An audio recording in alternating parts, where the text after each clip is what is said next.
Hey everybody, I'm going to go over the FITT principle in regards to physical education. So as you can see, each letter of FIT, it stands for a certain word. And we are going to go over quickly what it means, what the word means, some examples of each of those. That way you guys have a better understanding of what exactly we're talking about in regards to the FITT principle.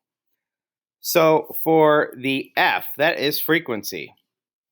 So if we click here on frequency, frequency is how often you're physically active, how often you are performing.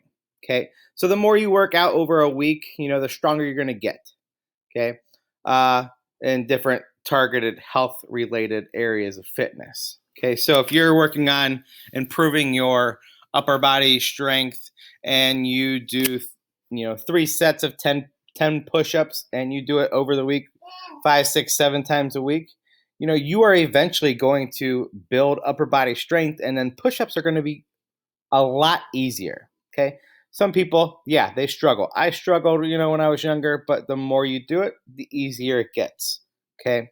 So you just kind of got to push through and you got to grind a little bit. So frequency is, how often you are, performing activities. Okay. So when we go to the I is intensity. So intensity, that is how hard a person exercises during a physical activity period. Okay. So you can look at this like walking, jogging, and running. Okay. How hard are you really working when you're walking? You could walk all day if you really wanted to. Okay. When you're jogging, you're working a little bit harder. Okay. So you're going to be able to jog for a long period of time, but eventually you might get so tired, that you are going to have to stop and walk, you know.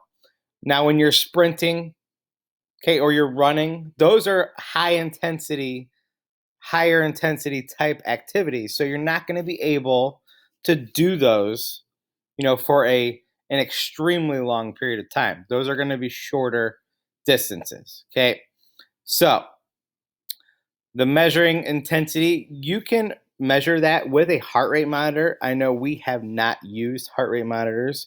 They are expensive, some of them, but you can measure your heart rate, when you are doing different types of workouts. Okay, so the first T, time. Okay, time, pretty self-explanatory.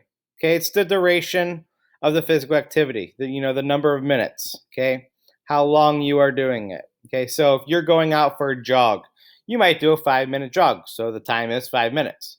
Okay, if you were doing 1 minute of push-ups, you're doing 1 minute, so that's the length of time.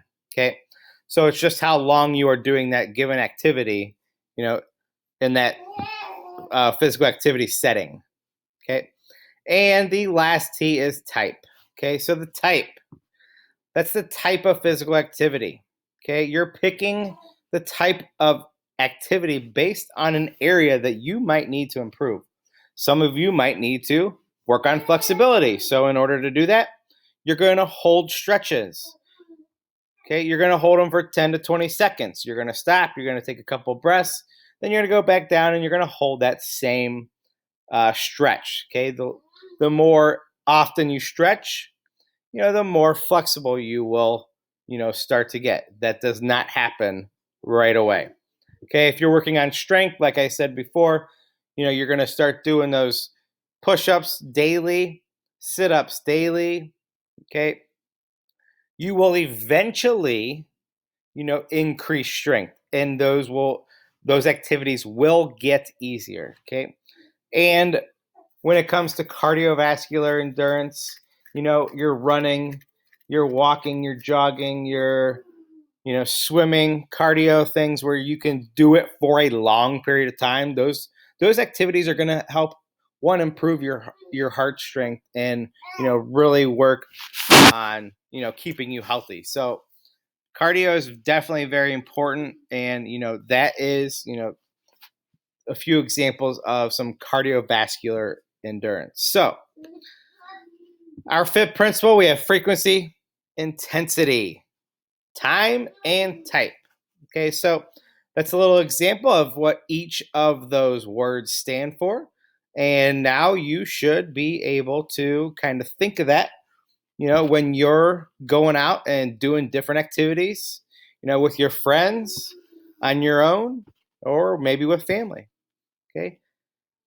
Hopefully, everybody has a good day. We'll see you later.